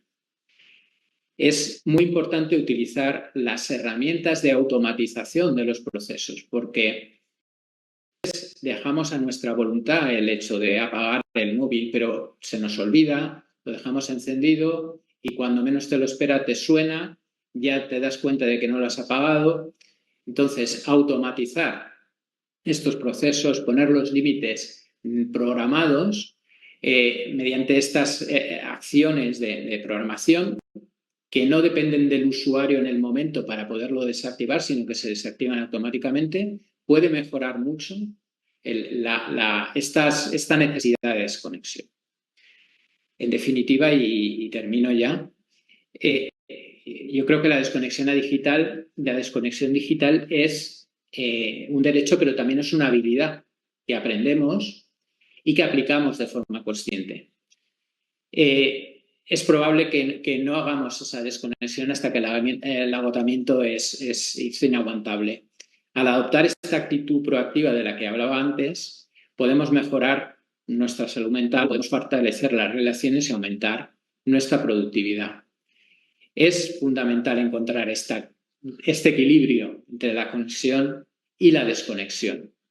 Además, es un derecho fundamental que todas las administraciones, todas las empresas, todas las organizaciones deberíamos respetar. Implementar estas políticas y prácticas adecuadas para contribuir a mejorar esta salud mental y física va a ayudar también a mejorar la productividad a largo plazo de la propia institución y a fomentar este ambiente laboral más saludable. Y aunque esta tecnología la asociemos a la hiperconexión, pues también puede ser una aliada para esa búsqueda del equilibrio digital, podríamos decir. Al utilizar estas herramientas y adoptar estos hábitos más saludables, pues vamos a aprovechar los beneficios de la tecnología. Recordemos que la tecnología no es buena ni mala en sí misma, es buena o mala en función del uso que hagamos de ella. Bueno, termino ya simplemente agradeciendo la invitación, felicitando a los organizadores por este ciclo, a los participantes por haberse conectado, y estoy seguro de que estas jornadas y que las aportaciones que han hecho aquí los expertos les van a ayudar y nos van a ayudar a todos a desconectar, a conectar felizmente y a desconectar adecuadamente. Muchas gracias a todos. Muchas gracias, Rafael, por esta exposición. Desde el punto de vista, además, evidentemente, de un ingeniero informático, así que fenomenal. Bien, Malena, creo que también estás... por aquí, estabas. Sí, eso es. Bien, ahora mismo te fijan en pantalla. Bueno, muchas gracias por contar también con nosotros. Estoy muy contenta de poder estar aquí hoy en representación, como decías antes, de la Facultad de Ciencias Económicas Empresariales y de nuestro decano, que no podía estar hoy, pero que os manda un saludo a todos para cerrar, como decíais, ¿no? El ciclo de mesas sobre conexión, desconexión, no conexión. Yo creo, he procurado teneros todo el tiempo que me ha permitido la mañana por detrás de mis otras actividades. Ha sido muy interesante. Creo que hemos podido reflexionar, como anunciabais, ¿no? Sobre, no solo hoy, sino también en las sesiones previas, sobre cómo la tecnología efectivamente ha transformado nuestras vidas, ya lo decía Rafael hace un minuto, y bueno, pues nos ha conectado de una forma inimaginable hace pocos años, pero también está generando, como habéis apuntado muy acertadamente, pues nuevas desigualdades, ¿no?, que tenemos que tener presentes y sobre todo abordar con urgencia. Me ha parecido muy interesante en las mesas de hoy todo lo que nos ha contado Daniel sobre la juventud, ¿no?, cómo navega entre esa dependencia y la sobrecarga tecnológica y cómo eso afecta también a la posición, ¿no?, que tienen en el uso de las tecnologías digitales, también cómo construimos socialmente algunas categorías que de alguna manera condicionan su experiencia. También Manuel, cuando nos invitaba a reflexionar sobre la inclusión sociolaboral, incluso también política e institucional, ¿no?, en algunas partes de su ponencia, y las generaciones no digitales, ¿no?, exponiendo también esas dificultades que enfrentan los que por necesidad y a veces por elección se mantienen desconectados. Y luego la parte final también interesantísima de Caterine, hablando, ¿no?, o aportando esa perspectiva más específica sobre la conexión digital como un derecho, ¿no?, y subrayando las implicaciones que puede tener en términos, pues, de inclusión social y de equidad. Tengo la sensación de que a lo largo de este ciclo hemos ido viendo cómo la tecnología puede ser un puente entre mundos muy distantes, pero que también es un generador de abismos. Y eso, pues, digamos que genera un momento crucial en el que tenemos que empezar a trabajar para garantizar que esa transformación digital no arrastre, ¿no?, y sobre todo que beneficie a todos y a todas por igual. Yo creo que para que eso pueda ocurrir hay que contar con gente que se ocupe de ello, y por eso me parece que lo más importante es que yo pueda aprovechar en nombre de nuestro decano esta ocasión, pues, para destacar el trabajo que se está llevando a cabo desde la Cátedra de Brecha Digital Generacional, dirigida por nuestra compañera, la profesora Natalia Papí. La cátedra, lo sabéis todos los que seguramente estéis conectados, pero no solo ha sido una de las más productivas de nuestra universidad, sino que además ha logrado, yo creo, posicionarse en estos años, como ya ha contado también Natalia en su presentación de resultados, en un referente fundamental en la investigación sobre las desigualdades tecnológicas entre generaciones. Interesantísimo, por cierto, también el debate conceptual, casi metodológico, sobre el término generación y cómo de alguna manera nos limita también en nuestra percepción de la compleja realidad, ¿no?, que se vincula a la conexión y a la desconexión. Natalia la estoy viendo en pantalla, todos los que la conocéis lo sabéis, es una trabajadora incansable, muy comprometida con generar un impacto real y tangible, tanto dentro de la universidad como en la sociedad en general. Así que bueno, yo creo que hay que reconocer hoy su dedicación, no solo por impulsar, como os decía hace un segundo, una mayor visibilidad, digamos, de los problemas de la brecha digital, sino también porque están contribuyendo ella y su equipo de una manera muy significativa al desarrollo de políticas más inclusivas, más equitativas, y esto es importante, ¿no? Como os digo, tanto ella como su equipo, gracias por cierto a Daniel también por su tarea de hoy en la moderación, pues creo que de alguna manera revelan, ¿no?, el esfuerzo constante y la implicación que requiere de verdad comprender estos fenómenos y dirigirlos o orientarlos de forma que puedan resultar un aporte, ¿no?, y no una pérdida. Por otra parte, hablábamos de la representación institucional, ¿no?, que me trae aquí. Creo que también tenemos que señalar la maravillosa colaboración que se mantiene entre la cátedra y la facultad y que además de ser fundamental es constante. Primero, por ese enorme valor de transferencia que también tú, Natalia, has señalado al dar cuenta, digamos, del ejercicio, y especialmente os diría por cómo nos permite entender cómo la digitalización está afectando, ¿no?, a las diferentes generaciones, a los distintos sectores, si queremos decir, de la población, y eso es evidente que es clave para todas las disciplinas de nuestro centro y está absolutamente en línea con los objetivos institucionales que perseguimos. Así que, bueno, pues yo creo que de alguna manera esa colaboración es fundamental y, como os digo, no solo por el valor de la transferencia, sino porque también de alguna manera, siendo ellos unos pilares fundamentales de nuestra acción, reflejan perfectamente el rigor, la excelencia con la que buscamos hacer las cosas. Así que desde este punto de vista, pues un agradecimiento especial, y sé que nuestro decano está absolutamente de acuerdo con lo que estoy diciendo. Pues gracias, como os digo, por ser un pilar de acción y sobre todo por reflejar también los valores con los que nos gusta trabajar. Y bueno, también por no alargarme mucho, porque estamos ya a 5 minutos de la 1, no quiero retrasar la conclusión, digamos, de la actividad, pues también aprovechar, por supuesto, para agradecer el apoyo de la Generalitat Valenciana, del Vicerrectorado de Transformación Digital. Gracias a nuestro vicerrector también por estar hoy con nosotros, sin los cuales pues este ciclo, digamos, y la labor general de la cátedra no sería posible. Al final, el respaldo tanto de la Generalitat como del Vicerrectorado es el que garantiza que el trabajo que se realiza tenga un impacto duradero, ¿no? Que no sea puntual, epidérmico. Y bueno, pues también es importante que en estos momentos en los que cerramos el ciclo, ¿no? Lo reconozcamos públicamente. Así que bueno, pues muchas gracias a todos. Yo creo que nos habéis ayudado muchísimo a entender esta paradoja, ¿no? Entre la conexión humana y el mundo digital. Tenemos que andar con mucho cuidado para que nuestra prisa por adaptarnos y sumarnos a la inmediatez de la comunicación digital no nos haga perder de vista la importancia de nuestras relaciones personales. Aunque, como habéis dicho esta mañana, estamos más interconectados tecnológicamente que nunca, hay muchas personas que sienten que sus conexiones humanas más profundas se están debilitando.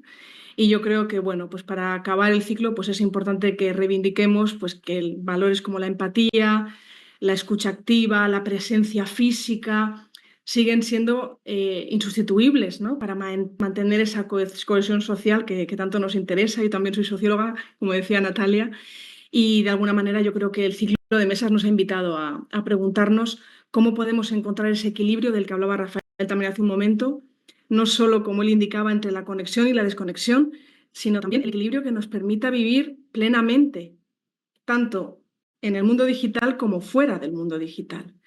Y eso es verdaderamente complejo y muchos de nosotros ya nos encontramos en muchos momentos del día atrapados, ¿no?